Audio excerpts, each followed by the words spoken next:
So welcome, Isabelle. It's wonderful to have you on the show today.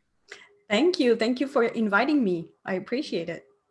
So while you are all about recruitment and helping people to find their perfect job and to ace the interview process, which is not what this podcast is all about, of course, it's about succeeding as your own business, but you run that as your own business. So I'm really curious to know as well about your tips for small businesses when it comes to recruiting for their teams and how best to go about that, because I think it's something that we don't always have those skills. But of course, when we're starting our own business, we have to wear all of the hats, so we don't always know where to start with these key strategies to grow our business. So I'm really curious to tap into your experience there and get your advice. But before we go into that, could you explain to us a little bit about your history and how you came to be a recruitment consultant? Well, thanks for asking. Yeah, it's been interesting for me to say the least. I mean, as I say in the book that I just wrote, Creating Career Opportunities, for me, my career was really all about play, stop, repeat. You know, I've had a lot of experiences in international organization, multinational. So a lot of different experiences, but I was never really quite happy about my experiences, even though it was really interesting.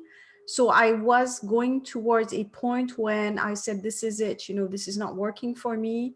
I'm not happy, even though I had all the salaries and positive outcomes that you can get when you work for big companies and working in talent management.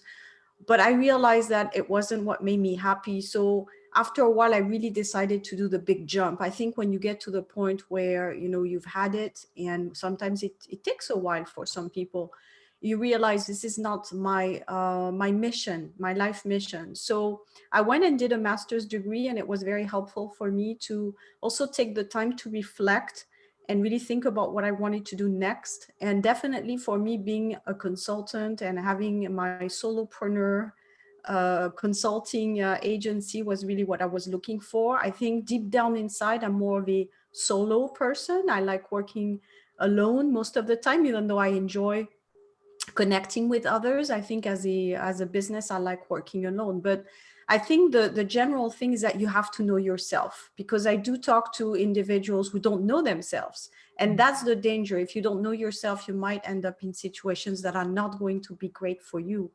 So number one step is to know yourself very well and know what makes you happy, where you're comfortable. And for some of us, it might take a while. And that's what happened to me. It took a while to know myself, know what I was comfortable with, what I didn't want to do anymore is just as important as what you want. So once you do all this cleanup, in a way, you are going to be in a better position to start and do your own business, and be ready also to confront what comes with it. It's not an easy road. I think everyone knows it. It's ups and downs. So you have to be mentally prepared for that it's not going to be perfect all the time, and there will be some challenges, but you know why you chose it. And I think the second thing that I want to share here is understand why you're doing it. Because when the times get tough, you can reflect back and say, I know it's tough right now, but what was my reason to start? And I'm working on a project right now where definitely the motivation is the higher picture. And I think one piece of advice I could give to people now who are wanting to start their business or maybe just recently started is look at the vision. Because when I started, I think I was more into the operational part of it. How am I going to organize my website, and what type of course do I want to build? And it was great, but at the same time, I didn't have this vision, which I do have now, more longer term with what I do. And it's really helpful to keep motivated, is to understand the bigger vision of where do you see yourself, going, do you want to be, what kind of business do you want to be? What values do you want to reflect? And why should people work with you? And I think once you have those answers, you become also more motivated yourself. You're excited. So yeah, that's my piece of advice. Really have a vision board of where you want to be, and that's going to help you more when you have the day-to-day routine operational things to work on. Yeah, such powerful advice. And that's really where I start with all of my clients is to build out that why and that vision and to really understand your strengths and your passions and, excuse me, what talents you want to focus in on and bring out to the marketplace to help make a difference and for who. And once you understand that information, it's, as you say, it's much more motivating and it can get you through. And as it Viktor Frankl said, once you know why, you can endure anyhow, which means once you have that big vision and you know why that's important to you, then you will be able to, you'll be resilient to all of those challenges and knocks and unexpected downturns and things that didn't work along the way, which we all know we have a lot of along the way. But as long as we know it's all part of the process, then then it becomes much easier. But so you said you took the time to know yourself and that you were mentally prepared for that. Was there anything specific apart from getting to know your why and your vision? Was there anything specific that gave you the courage to, or helped you to go through that process? Well, what was very motivational for me was the idea of being independent. Because when I had done my skills assessment a few years ago, a few years before I decided to go and start my business, one of the things that I really was hugely valuable for me was to understand that my main value in life is independence.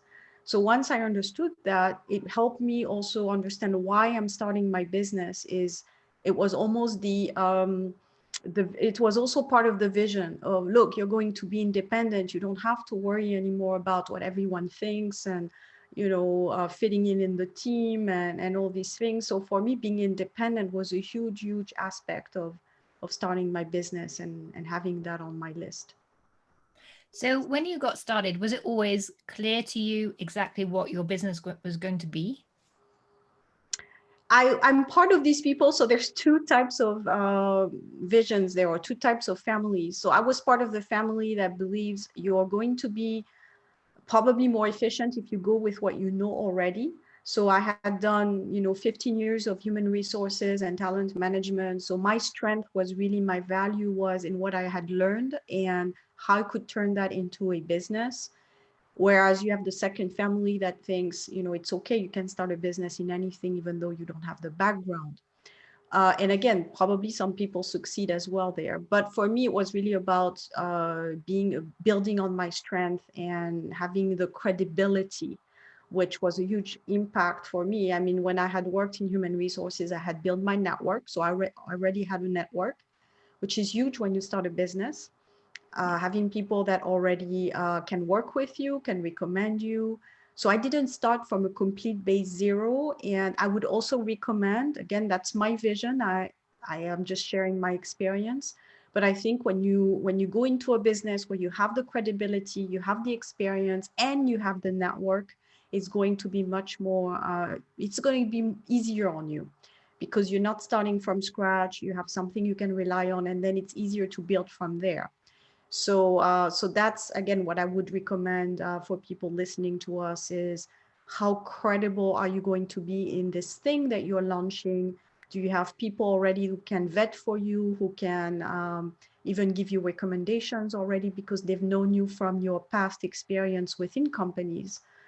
And you're just doing a spin-off of what you were doing when you work for organizations, except now you're doing it on your own with maybe your own product, etc. Yeah, exactly. And I think when you're starting out, what I've learned is that for so many businesses, where you start out is never where you end up. So it's almost more important just to get started somewhere than to waste a lot of time finding that perfect start point. But if you start with what you know, then it makes it easier, and you already have, as you say, a bit of that credibility, a bit of the confidence already, the network, you're known for what you do, and then you can always grow from there once you've learned, built up a bit of your confidence that you can do this. You've learned what it is that, or how to run a business, how to get clients, how to onboard them, how to work with them on an independent basis, because there's so much to learn. If you can shortcut part of that by already knowing your expertise, at least, or having trust in that, then it can make it a lot easier. But what do you feel if someone started out and they wanted to do something completely different? I know I speak to a lot of people who have had a corporate career, but it was never really what they wanted to do. And often that leads them to burnout, or a situation where you had, where you're just like, I just don't like this. And they want to do something completely different. Do you think that's possible? Yeah, I think that's possible. I've done some career changes with clients. The way I proceed when I walk people through that change is that I would typically assess their skills and see their strength, and we have a lot of sessions together. One of the particular element that I include in my skills assessment is feedback from network. So when people say I want to do something different, I say, okay, well, let's test this a little bit like a startup. You know, when you want to launch a product and you say, let's test it with the market. So I have the same approach when I work with clients. Say, this is what you want to do. So let's test that with network to see to have different people give you different feedback, and then let's circle back together and see what you've learned. So I would say 99% of the time when clients do this is that either they would come back and say, I've confirmed with the market that this is a great place to start a business for me to grow into, or they would come back and say, you know what? And it happened most probably out of all the clients, it's 90% when people come back and say, you know what, it's not going to work out for me. I know I had this idea, but it actually doesn't really make sense right now, or I wouldn't really be happy because I've discovered such and such. And that's where a lot of people, I think, they go into trainings and they end up going into fields or start businesses that it doesn't work because they haven't tested it well before. So they realize after the fact that it wasn't the right choice for them. So they would come back to me and say, you know what, it's not the right choice. Let's take that off. And then we go into another situation, another possibility for them.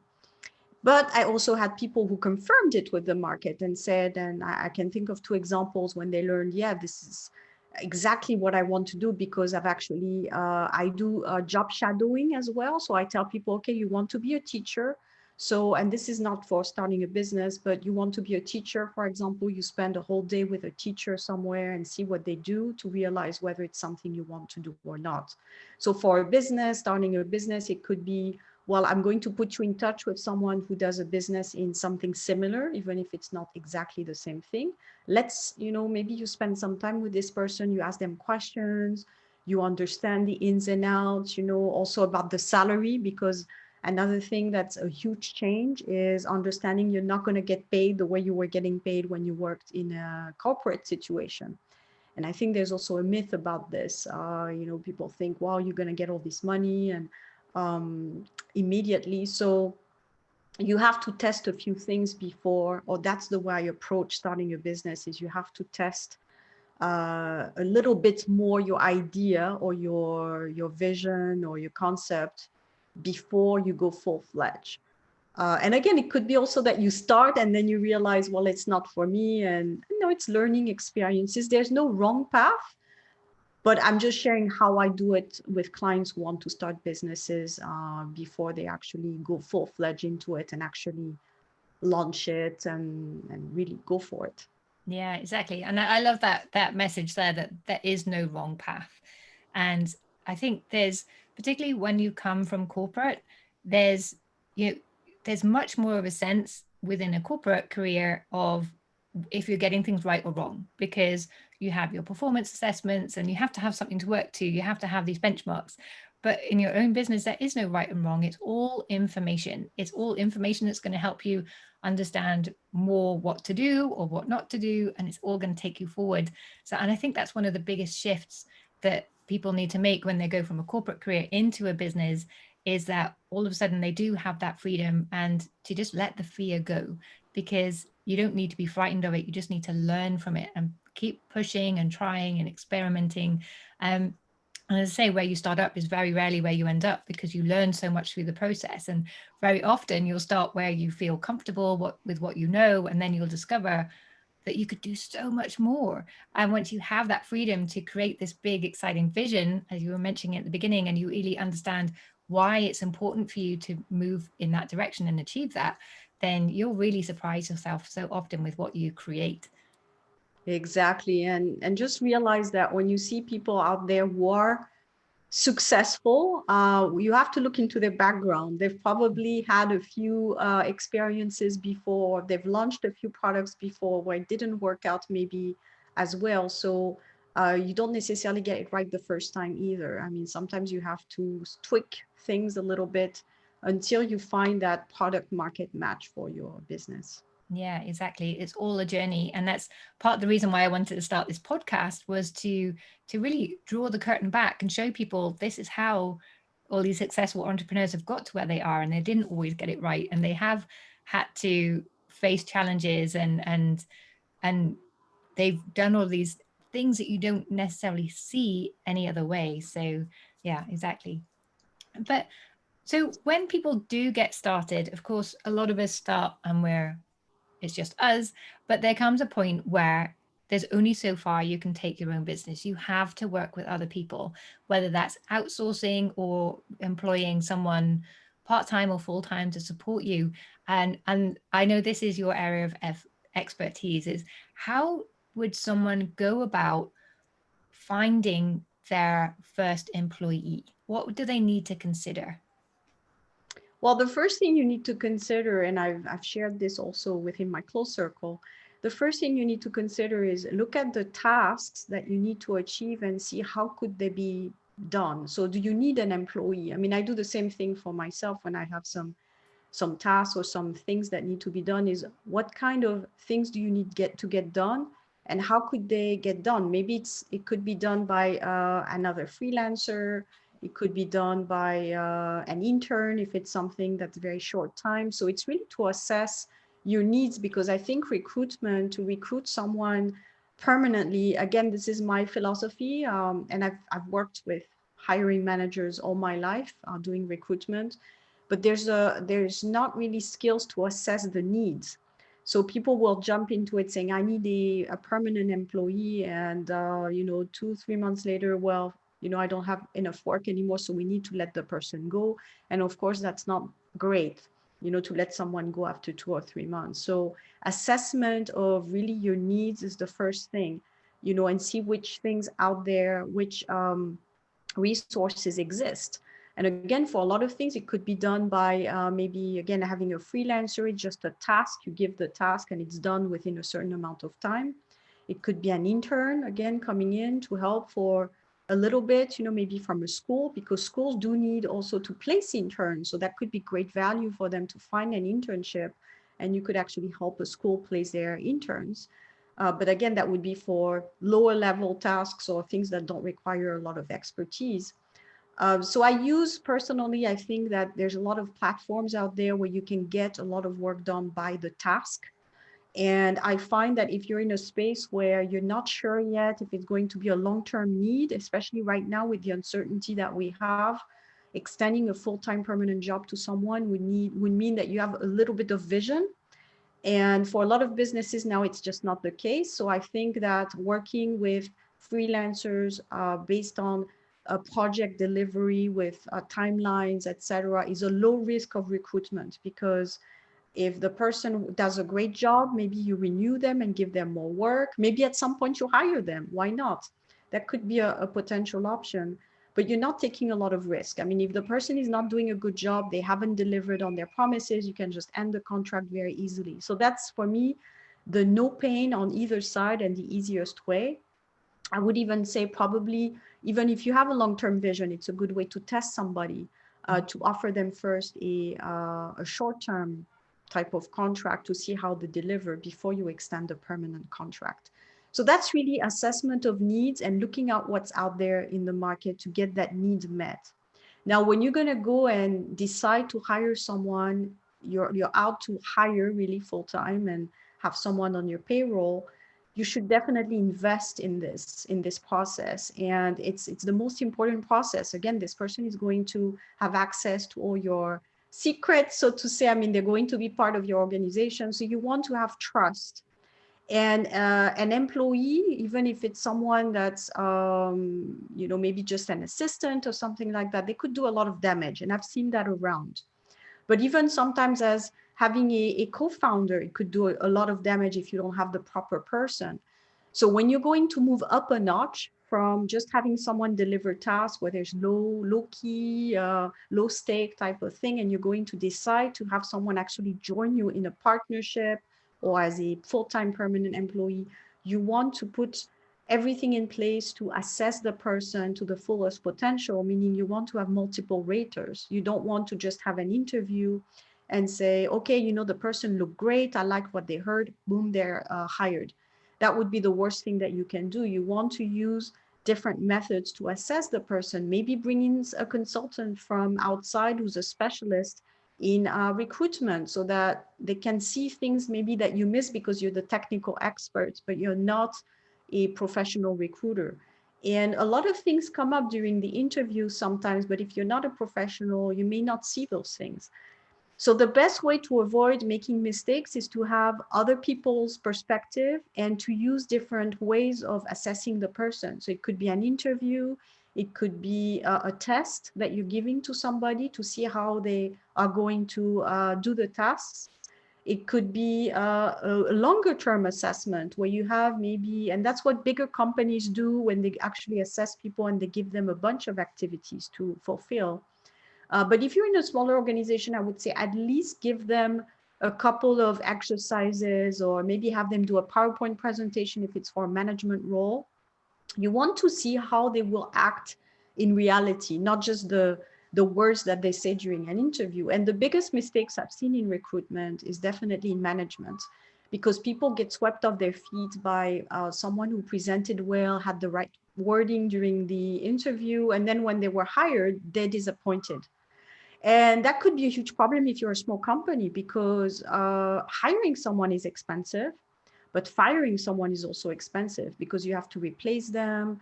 Then you have to do a full search again. So the best way is to invest the time and money at the very beginning to make sure you avoid making that mistakes. And I think that's what most people try and do is they don't want to make the mistake, but at the same time, it's always a bit tough to say, yeah, I'm going to include someone from the beginning, maybe a professional to help me on this, because I realize I'm not an expert.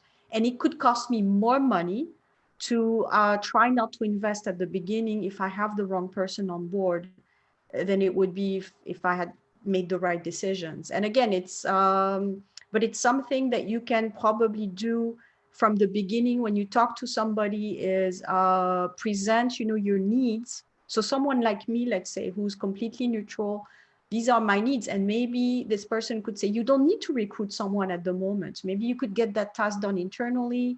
Maybe you could, again, have an intern, maybe have someone that's a contractor.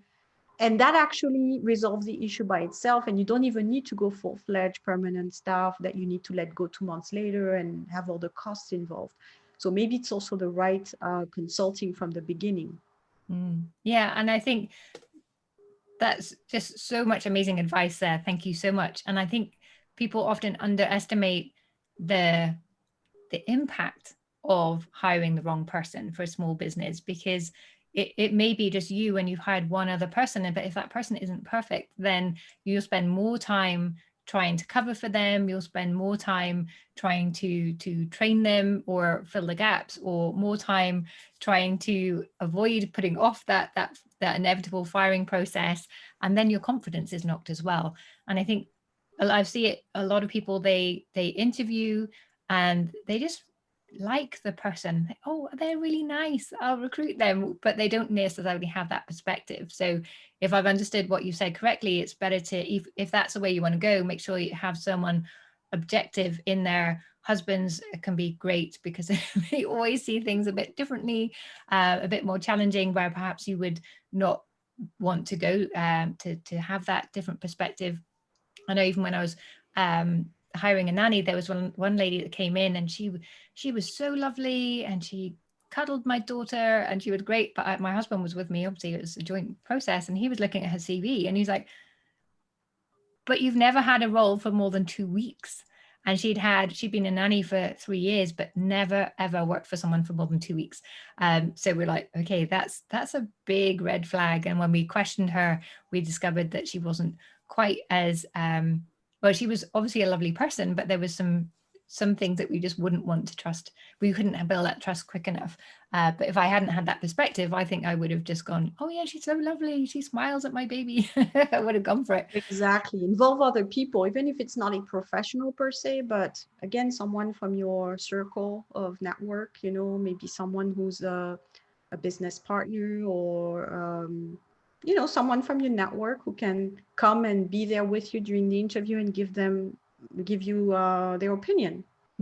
Again, multiple raters is the best way to avoid mistakes. You want to have different raters, different people also, and then you circle back together and say, what did you think, and exchange on it and come up with a consensus to say if it's a yes or no. And sometimes I would suggest, if even one person out of the group who interviewed has a doubt, out of doubt, I would say it's better sometimes to say, okay, we interview somebody else rather than go with somebody where there's a doubt, because this will always haunt you in your recruitment, where let's say there's something that goes wrong after that, you will always say, well, there was something from the beginning was off. So yeah, it's better out of doubt to say this is not the right person.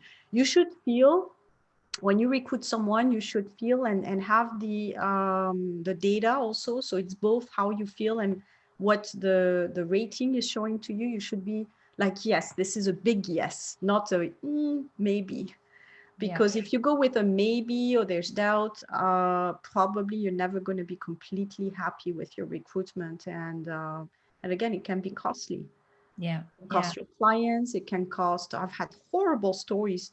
I've heard horrible stories about small businesses in Switzerland with people stealing money, leaving with the treasury, people disappearing, pursuing in court. I mean, horrible, horrible stories. I mean, it can really destroy your business. Yeah. Or just not serving your clients the way that you would. I mean, I've heard lots of examples of that, where it's this, someone's come in and they've done the work, but in the process of doing that, they've destroyed the client relationship, which is obviously something a small business really can't afford to have. Yeah, exactly. Yeah.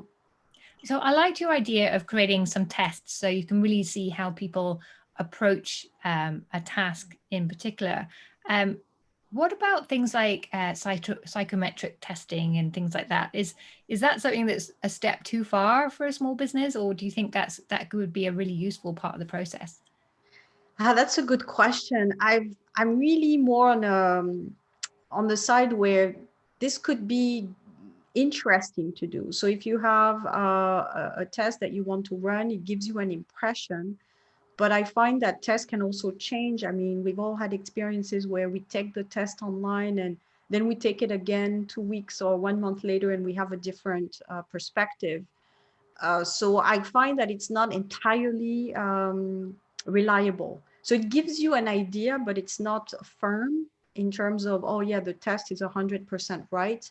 But it gives you an idea. I think tests are great to be used. For example, when I work with people on their career path and what they want to do, it's part of the process of analyzing what they like and what's their preference in terms of work and in terms of environment. So it gives us, for professionals, it gives us an example of how to lead your career. Now, when you're a business owner and you want to recruit somebody, I'm not sure this test would give you what you need. I think what you need as a business owner is to know, can this person do the tasks or not?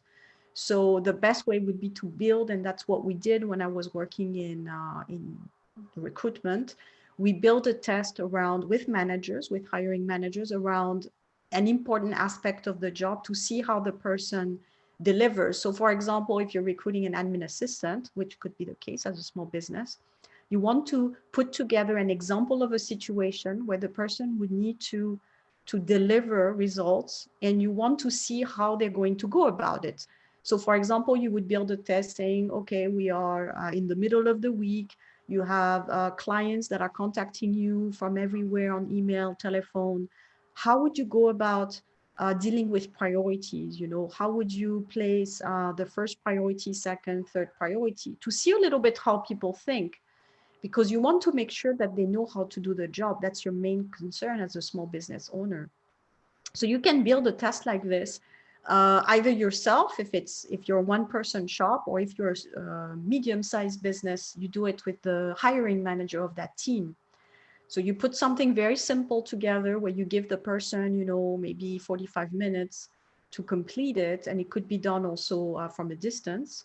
You send them the test by email, and then you have them return the test to you and see how they do. Because when you interview, sometimes you don't know how the person writes. You don't know if they make a lot of spelling mistakes. You don't know what their thinking is. So these tests can really help you understand, these little assessments can really understand how the person functions. Mm. And we've discovered so many things when we were doing these small assessments that people couldn't write properly. And this was for position where you had to write very well. So if we didn't do those tests, imagine we wouldn't have known, it's really a huge, huge eye opener, because now you can get your resume done by somebody and your cover letter. So until you have the interview, if the interview is just a oral process where you speak to somebody, you don't know how they write, and you don't know how their thinking process either. And again, they can tell you during an interview, but having the person actually write things down, see how logical they are, see how structured they are, if they make spelling mistakes, how they present the document, all these things will give you tips on the person's way of working. Yeah, that's great. And it's a simple tool that I think anyone could put together and use as part of their recruitment Exactly. process. Exactly. And you give people a timeline. You say you need to return this within 48 hours or something like this. So you're assessing also how they deal with, having to turn something in by a certain amount of time. Mm. Yeah. So the third thing, so you have an interview, obviously that's going to be part of the process, and you have the little assessment that you're going to put in place. I guess the third thing is following up with references. Do you have any tips, or are there any um, killer questions you really need to ask the referee to be sure that you're reading between the lines? Because I think, well, here in Switzerland, by law, you're not allowed to say anything negative about someone. So you really have to be very good at reading between the lines and listening to what they're not saying. Is there any tips you have for that part of the process? Well, again, as you say, it's always a gray area. I think, in my experience, again, when doing background check, you would know based on how people behave. So if someone is not saying a lot about somebody, obviously it's because they can't. So if someone is saying, yeah, the person worked there, and they're not really detailing a lot, that means that they want to avoid issues. And again, this can be also tricky for a lot of references to give information that is not allowed, or to have problems later on based on that. So that's a red flag. I mean, if someone is not speaking fully, or they're saying, I've had some feedback when I was working again as a recruiter, where managers would come back to me and say, either it was really extreme, where they say the person told me they wouldn't hire this person, even if it was the last person on earth, or something like Wow. that. I mean, so if it's something like this, obviously, you wouldn't go for it. But I think it's rare where people will go to that extent to say something like this, but they would probably not say a lot. They would say, well, I can't really talk about it, or yeah, this person worked there, and they wouldn't really build on it. So that would be a red flag. Because if someone worked somewhere and they were very happy with the person, then they would say, oh yeah, such and such worked with us, it was great, they delivered this for us, and oh, how is this person doing, you can sense when somebody is very enthusiastic about somebody. Mm. If they just reply and say, yep, no, thank you, I mean, that's a sign. Now you have to also remember that people on the listings of references are usually people that the employee or the candidate has vetted. So again, you may not know everything from the official references. So it's always, again, a gray area, is how far do you want to go to inquire maybe within this company to learn more. But again, already with the vetted people, you should try to get an idea of how they answer. Are they very enthusiastic, or are they just saying the minimum? Yeah. Yeah, coming back to my nanny example, when she Yeah. did have all of these references, but they said, yes, she always turned up on time. She had clean clothes. I was like, okay, these are not the things that are important to know when you're employing a nanny, which again told us there's a lot they're not saying. Exactly. So you can be sure if they're saying minimum is that it's because it is a gray area. You can get in trouble if you start saying bad things about the person. So the solution that most people would have is to say minimum. Yeah. So that gives you the red light. Fantastic. Thank you so much, Isabelle. I think everyone's got, well, I know I certainly have got much more confidence in understanding the right process or the most useful process to follow when employing someone. I want to come back to your personal experience as running your own business, because I know I've taken up lots of your time and extracted loads of value, but I want to take that last bit of extraction, if I may. What would be your top tips for people who are out there building their business right now?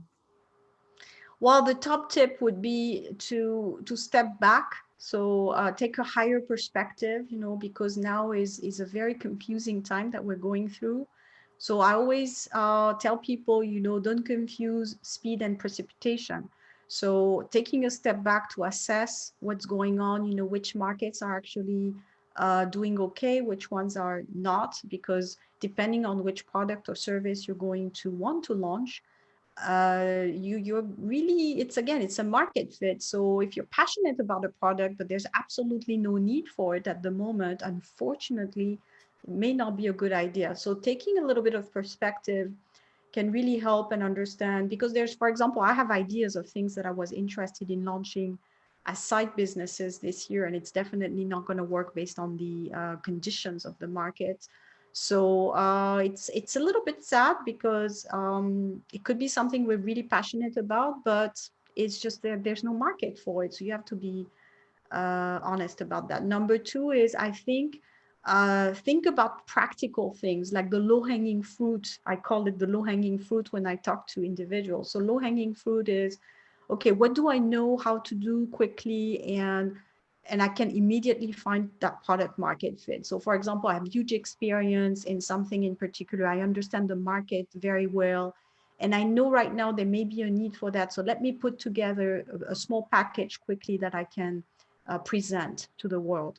So that's my second tip, is really a recession-proof product, I call it, where right now it makes sense. So you have to think a little bit about what do people want right now that you can build quickly an offer, and pretty much it will sell itself. And then you can always do more after that, but it's the low-hanging fruit. And number three, keep yourself educated about tech, and especially products around tech, because everything is going digital at the moment. So as a business owner, you need to be familiar with it. You need to understand how to also to save costs, because you're going to be in a situation now where you have to be very value oriented. So how could you save costs? Maybe you do more meetups online. Maybe you do a product that's easy to deliver without involving a lot of different vendors and things like that, because now it's hard to work internationally. I think we both understand that now with what's going on. So if you have a product that requires to go through different countries and a lot of transport and all that stuff, it might get complicated. So you want to understand how tech can help you maybe deliver the same product quicker and at a lower cost, so that you can survive this wave that we're facing right now. So yeah, get tech educated basically, and see how that could help you in your business to be more efficient and to deliver more value to your clients. Yeah, absolutely. And I'm a big fan of taking that step back and getting the perspective, as you say, and saying, how could this be simpler? How could this be done differently? And I think that's a bit of my art school background coming in, because there's always a different way to approach every problem. And as you said, right now, it's really important to keep a handle on your costs. And one danger of going digital is that those costs can ramp up very quickly. If you invest in a landing page system and an email system and a platform to deliver your course, and there are so many hidden costs and they ramp up very, very quickly. but there are simpler systems always. And there's lots of new products coming out as well that offer everything all in one, which is perhaps a good thing to explore as well. So yeah, great advice. Yeah, and that's what you want to study. You want to compare. So when you're interested in learning more about how you could bring some digitalization to your business, is to see what's out there and decide, which solution makes the more sense for your particular business. Because again, going to the full-fledged expensive solution may not be the ideal for you at the moment. Yeah, and get some recommendations from people who are in a similar field to yourself, because that will also shortcut the process a little bit too. Yeah, there's lots of communities for entrepreneurs where you can ask questions, and I'm part of a few, and are mostly US based at the moment, but where people ask, they say, what's the best tool you use for such and such, and the community replies. And so being part of masterminds, I think, is very important at the moment to get, those community support, so that maybe that also is part of your research and saving time on your research. Yeah. And I Yeah. find a lot of that is going on right now because people are starting businesses and they need help.